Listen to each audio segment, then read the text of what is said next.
Hello and welcome back to the Nine Sports Podcast Hockey Edition.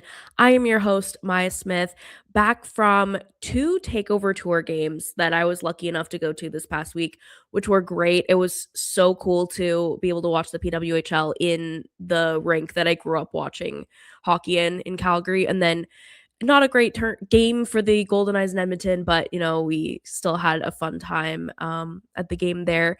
Today, I am joined by Geremy. You probably recognize his voice from Crease Huddles. He also writes general kind of things here at the Ice Garden, lots of stats, lots of analytics. I'm going to be counting on him for any math related things that we're doing today. But welcome to the show, Geremy. How are you? Oh, thank you very much for having me. Long-time listener, first-time caller. Just happy to be here to be able to get to chat with you, Maya. I really enjoyed our first chat at the start of the season when we previewed Vancouver, and I'm looking forward to this. There's always good things that happen when two goalies talk. Exactly. And we're going to be talking a lot about goalies later today, but our conversation that we had at the beginning of the season about Vancouver, I wish that a lot of that had come true. And I think in reality, you asked some really good questions about what are they going to do on defense? What are they going to do if only their defense can score? And I was like, it's fine. It's not fine. So I'll let you claim That's hockey that for you. knowledge. Yes, exactly. Well, yeah. So today we're gonna talk about Aerin Frankel and Ann-Reneé Desbiens because as much as the Frankel talk has kind of dominated the airwaves, you and I are both big fans of Ann-Reneé Desbiens and think that she's also having a fantastic season. So we're going to talk about them a little bit later. We're going to start with the Madison Square Garden sellout, which honestly feels like so long ago now that we're recording this, but I feel like it's really important. So let's jump in for the number one at the nine. So the number one at the nine, our top headline of the week, the New York Sirens sell out Madison Square Garden. So 18,000 fans, at least 18,000 fans, were in attendance at Madison Square Garden to watch the Sirens take on the Torrent earlier this week. And yeah, it's fantastic. It was a great turnout. First of all, a great game. New York won in the shootout over Seattle. So bonus hockey for all in attendance. The league really went all out with having, the board was there. A lot of really important people to the league were there. And I think it really paid off. A lot of celebrities in attendance as well. So that's super cool. And our very own Mike talked about this in his article, and I wanted to read this little chunk from his article because I think it really just sums it up. He said, "It's hard to say what comes next for women's hockey in New York City, but there's no denying what the 18,006 people saw and felt together on Saturday night. The ceaseless energy in the building was so much more than a playoff atmosphere. It was a women's sports atmosphere. It was fans starting the night cheering for Hillary Knight and then showering her with booze when her number was called in the shootout. It was the moments of queer joy captured and cheered repeatedly on the Jumbotron. It was the eruptions of excitement for Gotham FC, the New York Exiles, and soccer legend Kelly O'Hara. It was a true New York City success story. Everyone who got a taste of pro women's hockey at MSG on Saturday is certainly ready for more." Beautiful words as always from our fearless leader at the Ice Garden, but yes, applause for him for sure. So one of the things that I think made this like so exciting is that one of the teams that has been struggling with attendance since basically the beginning of the league is New York. I would say that a one-off game doesn't necessarily show that Madison Square Garden is the solution, but it's still fantastic to see the turnout. What did you think about it, Geremy? Oh, it was the perfect game. Like if you're gonna have a game at Madison Square Gardens, the place where it's like the most historic arena in at least North America or whatever, you need a few things to happen. You need some big moments. You need some tension. Like if New York just blew out Seattle, I'm sure the fans still would have had a lot of fun. It would have been a fun vibe. But I think what really made it was that shootout at the end, that last Kelly Osborne save, where Alex Carpenter, who tried to shush the crowd earlier, then tried to shush them one more time by extending the shootout after Maya Neal in person scores. But Kaylee Osborne stands up, makes a save, and people, if you haven't seen the videos, you haven't listened to the videos, go listen to them from whatever reporters were there capturing the video, because that pop when everybody sees that Osborne makes the save is huge. It was a beautiful moment, and it shows that hockey can work in New York. No, they're not going to now move to Madison Square Garden. That's just not realistic. It's a very packed venue. I don't even know how you fit them in there. They wouldn't get any weekend games or anything like that. But I think if you're going to bring fans in and say, look, there's a team in this area who's a lot of fun to watch, this was the game to have for it. This was the way to sell them on it. And I'm just really happy for all the players there to get to experience that moment and set a new record for American attendance in pro women's hockey. Yeah, exactly. I'm not sure about the capacity at TD Garden, but there will be another sellout this coming weekend. I'm not sure if they can break that record, but I think it just like it's so exciting that I feel like every month we get another, like, so many people came out to this fantastic women's hockey game, and it's like breaking another record. Like, they just broke this 18,000 just broke the record Seattle set in January. So it's just so exciting to be able for this league to be able to continuously build on those previous records. Yeah, as someone that was around for the CWHL era, where if you got 1,000 fans to the game, it was a huge deal. Seeing 18,000 is it's something special for the longtime fans. It feels really good for the people who have been here for like decades, saying, no, people want to watch this. This can work. This can work. And here's the proof. It's working. The numbers are there. Can't be denied. Sell out at Madison Square Garden. What a headline. Yeah, and yeah, you can't deny that at all. And it was really amazing to be at the Calgary Takeover Tour game, because even though it didn't break any records, I think it was fourth or fifth on the Takeover Tour list that Kyle Cushman puts out every Takeover Tour.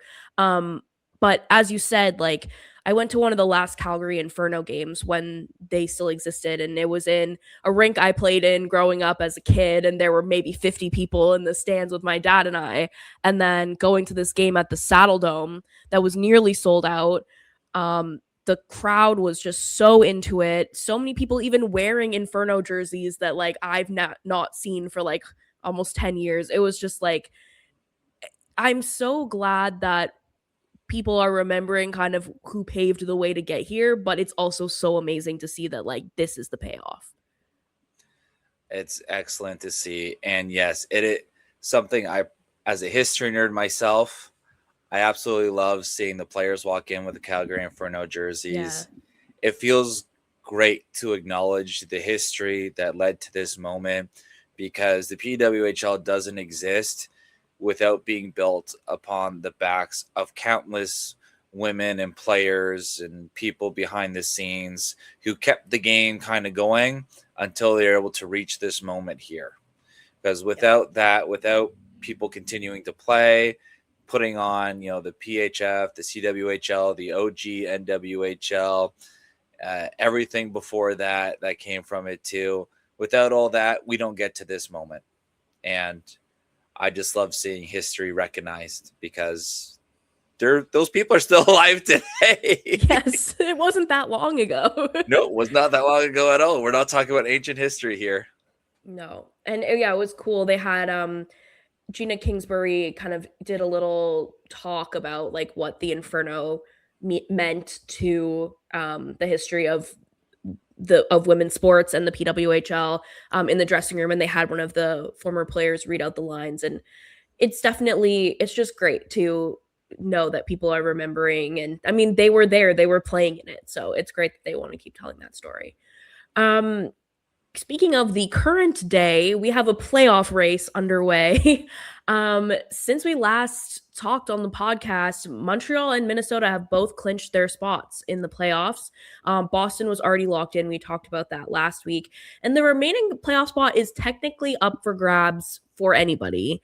But is it really? TSN posted a graphic earlier this week that was like, who will take the last spot? And it was like Ottawa, Toronto, or New York. And I was like, hey, like technically, Vancouver is still in this thing. Like, could we maybe be in the conversation after last night's game in Edmonton? I'm not really sure that we're in the conversation anymore, but is this really up for grabs for anybody, or do you think it's pretty much coming down to those top 3 teams? It's coming down to those top 3 teams. Like, you look at somebody like Vancouver, right? They played 26 games, they got 27 points, 4 games left. So realistically, they can finish at most with do a quick math here, 39 points. Toronto is at 34 with 5 games left to go. Ottawa is at 33 with 4 games left to go. New York is at 31 with 5 games left to go. I'm sorry, Vancouver and Seattle fans, but this year has just not been it for you, and the end is coming a lot sooner than you'd hope for. Seattle did a really good job tonight staving off that mathematical elimination, but the odds are low. Like, if you ever watched Avengers Endgame, where Doctor Strange doing the 1 in 14 million paths thing, this is it. And yes. I don't know if anybody is ready to pull that off. So yeah, unfortunately, that we're looking at a 3-horse race here.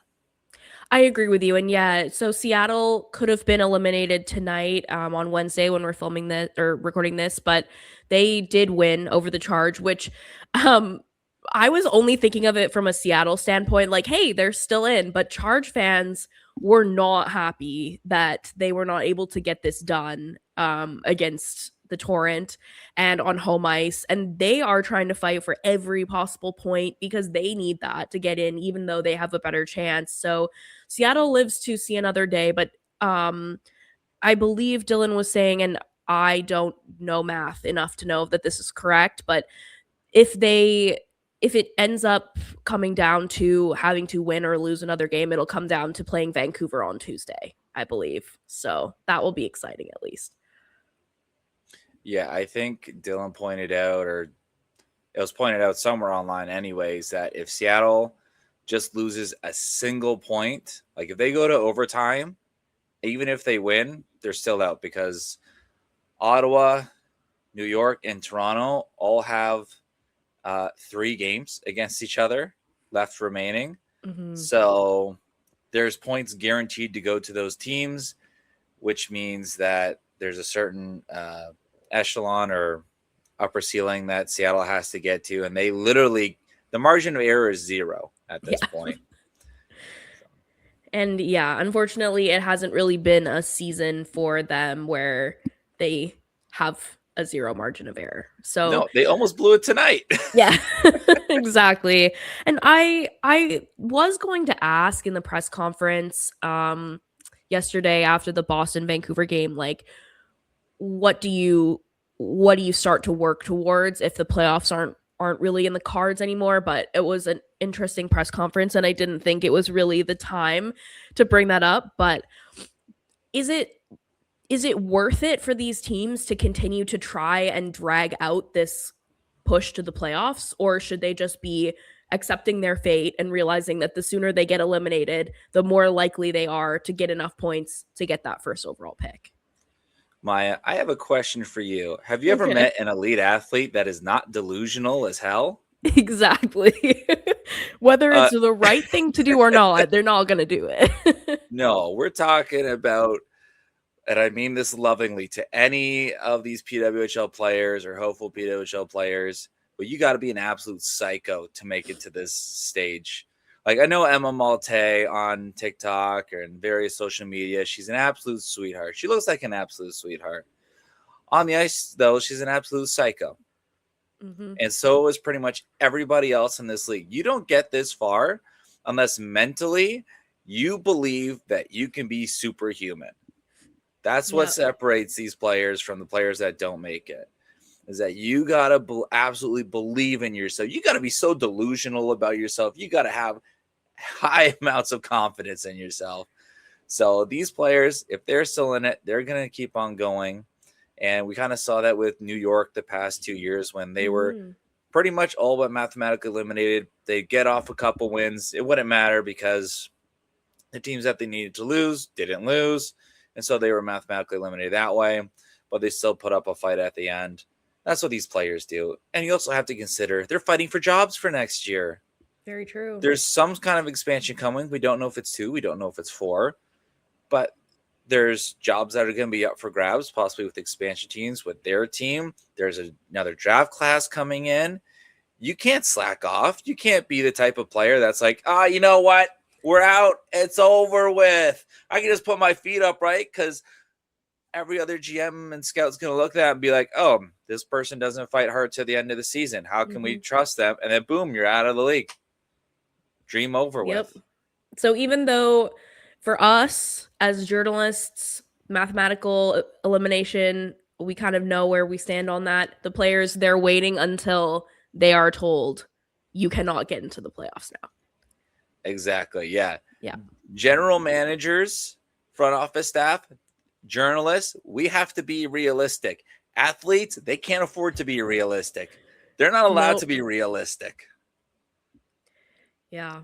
Well, that's good. Maybe it'll treat the Vancouver home crowd to a couple more wins before the end of the season. But yeah, Tuesday is definitely a game to circle on the calendar for teams being eliminated from the playoffs and kind of a showdown between the two expansion teams who play each other twice before the end of the season at this point. So we will have to wait and see what happens with that third or fourth, I guess, playoff spot between Toronto, Ottawa, and New York. But right now, it's anybody's game. People who don't need to be worried about locking themselves into a playoff spot, Aerin Frankel and Ann-Reneé Desbiens. Of course, they are still fighting with their teams to get that first overall spot so that they can pick their opponent, whether that's cursed or not. We'll see what happens this this time around. But a lot of the discussion, and rightly so, is that Aerin Frankel is the best goaltender in the world, which may be true, and that she is a shoo-in for goaltender of the year and maybe even MVP this year, which may also be true. I mean, it's very hard to not be talking about her when the narrative is that she had a 3-game shutout streak. Her team is miles ahead of where they were last season. She has a US Olympic gold medal. She's fantastic. But is it really the Frankel show, or does Ann-Reneé Desbiens have a fight, a little like banging on the door, like, hey, I'm also here? It's the Desbiens and Frankel show, and I think anybody, even with a cursory glance at just the most basic goalie stats, can't deny that. You know, Aerin Frankel has a .955 save percentage, and Ann-Reneé Desbiens has a .954 save percentage. Like, they're in a dead heat with each other. Even if you're just like you're not a fan who's really into goalie stats, and I get that. It gets weird. Trust me, it gets weird. But just looking at that, I don't know how you can look at either one and say, oh, one clearly has an edge over the other one. Not even like a razor's edge. These two are so close together, they're almost the exact same goalie. Like Frankel has 7 shutouts. That's a lot of shutouts. Ann-Reneé Desbiens has 6. It's incredible to see just how close this goaltending race is between the two of them. And anybody trying to attribute one goalie over the other and saying one is clearly above the other, like even if you want to, push your Ann-Reneé Desbiens agenda out there, I don't know how you differentiate between the two. Like neither one of them have separated from the other one yet. This is tough. And it's wild to say that neither of them have separated from the other one when one of them has just not let in any goals for 3 games. But still, like, they have almost the exact same amount of shutouts, and their teams are both finding a lot of success this year. Obviously, there's some discussion about, like, well, Montreal's a good team, so maybe goaltending doesn't matter as much, or Boston has stronger defense, maybe goaltending doesn't matter as much. Where do you think these teams would be if they didn't have these key goaltending pieces? Now, this is going to make a lot of people angry, and that's fine. I'm okay with annoying both Montreal and Boston fan bases with this. Both Montreal and Boston are playing excellent defensive hockey right now. Boston probably has a bit of an edge there based on their 5v5 shots against chart and whatnot. They're still very close. Once again, in this conversation, I want to preface this. In this conversation between Frankel and Desbiens, we're talking about splitting not hairs, micro hairs. Hairs we need a microscope to see just because of how close these two are. So nothing is really definitive here, but yeah, like both Boston and Montreal have been fantastic this year. Montreal pulling off all these wins without Marie-Philippe Poulin and without Aaron Ambrose. You're missing your number one center and your number one blue line. What? You're still pulling off this fantastic hockey? That's incredible. And I don't think if you replaced Desbiens or Frankel with anybody else, you'd see the exact same results. I don't think it'd be too far off, though. Like, you try, I don't know. Are we really going to try to make the argument that Gwyneth Phillips going to go into the net for either of these two teams and end up with at least like a 940 type Yeah, save it's not percentage? like we have a shortage of strong goaltending. Yeah, I think these two teams are playing such great hockey that you could put almost you take any number one of the like number one goalies in this league, put them behind, and they'll be great. Not as great as Desbiens and Frankel. I still think there's something to be said about the fact that they are the elite of the elite and able to elevate their games to this high that they're just clear and above the top two goalies in the league.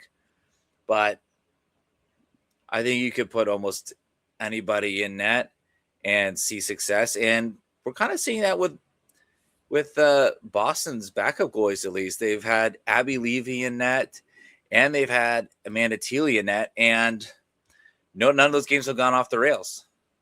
Yeah. And even Sandra Abstrider in net the other night for Montreal, and they got that win too. 39 safe shutout. Mm-hmm. She'd been, I don't want to say struggling a bit before that, but not nearly seeing the same results. And then she has that huge game, so that helps out her numbers a lot. But yeah, I mean, it's I don't think you can make the argument that if you took those two goalies off the team and replaced them with any other number one goalie in the league, you'd see those two teams drop into the fight for fourth place. They'd still be top three. Like, it's not like Minnesota is receiving absolutely fantastic goaltending as well. They're right there with Montreal and Boston, despite having worse goaltending. So, and the teams are doing what they need to do to get it done. Yeah, that's a great point. So looking at, and you mentioned to me before we started recording that you and Natalia talked a bit about all of the awards that are coming up this week on Crease Huddles. So I'll link that below, and we won't talk too much about the awards, but Frankel has been nominated twice for Goaltender of the Year and has never won. And then Desbiens was nominated only once, which was last year, and she won. Do you think there's another goalie that maybe isn't in the conversation right now that could steal this award from one or the other of them? Unfortunately, no. Unless there's a goalie out there who wants to go on a 4-game shutout streak to end the season. I just don't think there's any possible way to catch up to these two. I'm looking at my stats right now. They aren't updated with today's game, but I don't think today's game helped either one of Schroeder or Phillips too much. And specifically looking at goals saved above average, it's a new-ish, well, not new-ish goalie stat, but essentially what it just sees is if you take this goalie and match their save percentage up to the league average save percentage, how many goals would they have saved compared to the average goalie? This isn't expected goals. There's no public expected goals model for the PWHL yet, but this is just something to get a general idea. And both Desbiens and Frankel are above 15 goals saved above average this season. The next closest is Reagan Kirk at 2.5. That's wow. Well, that just says it right there, doesn't it? Yeah. That's why I'm like, this is a 2-horse race. Nobody's even close. All those other awards, you can probably make a good case for some third person to potentially win it, but there's no possible way for anybody to catch up. Like, this is between these two. This is between Desbiens and Frankel right to the very end. Yeah. with a championship to maybe seal the deal for which person Yes. gets it. Those teams would hope, I guess. What about MVP? Do you think either of these goalies are nominated for that category? Will they be nominated? Yes. I think the voting base absolutely loves whoever the voting base is for this. I don't know who votes on which awards. I think me. That's you? I think so. Okay. I don't know. I don't vote for any of these awards, but do I think whatever voting base is out there is going to vote for at least one of these goalies for MVP? Yes, Yeah. 100%. Mhm. As a layperson, if you're looking at a 950 save percentage and a lot of shutouts, yeah, you're going to be like, okay, how can I keep out somebody who had a 950 save percentage? That's a goalie who only allows one goal per about every 20 shots. That means a team would have to put up about 40 shots just to get 2 goals. Yeah. Nobody's putting up 40 shots. Not on a regular basis, nowhere near a regular basis. That's crazy. So that's one of these two goalies will most likely end up as the top 3 finalists. Maybe both will. That'll be fun. Yeah. I definitely think they'll be on the list as well. And I mean, um, yeah, just unreal season for both of them. They deserve awards, and also even if they don't get them, that doesn't take away from gold medal, silver medal winning years, and also clinching playoff spots and maybe winning a Walter Cup. So great season for both of them, and I wouldn't bet against them ever. I don't think. Um, Now we're gonna get into the top shelf predictions section of this show, and I was by myself last week, and I predicted that Seattle would get eliminated before we recorded next, and I almost got it. You were so close. I was so close. You were one non-goal or goal away from getting that correct tonight. If Gabby Hughes scores that jailbreak goal, you got it. If Natalie Snodgrass doesn't score in regulation, you got it. But Seattle Yeah, remains. they do. So I'm wrong, but that's okay. But I'm interested to hear your top shelf prediction for something that's going to happen before the next episode. I'm pretty sure I did the math on this correctly, but I think both Vancouver and Seattle can be eliminated before the next show. So that's going to be my prediction, is that by the time you record your next episode or when the next one airs, both Vancouver and Seattle will be in the gold plan, And the goal fighting for plan that will first be overall pick. initiated. All right, I'll take it. And actually, that's a great segue because next week, Sylvia is joining me to talk about Seattle and Vancouver and the hashtag tank for Harvey. So yeah, great prediction. I mean, not great for the Vancouver and Seattle fans, but building to something better. So we will see next week if you're right about that. But thank you so much for joining me this week, Geremy. I know that you're so knowledgeable about these kind of things, like pulling that brand new stat I've never heard about, which is just so interesting.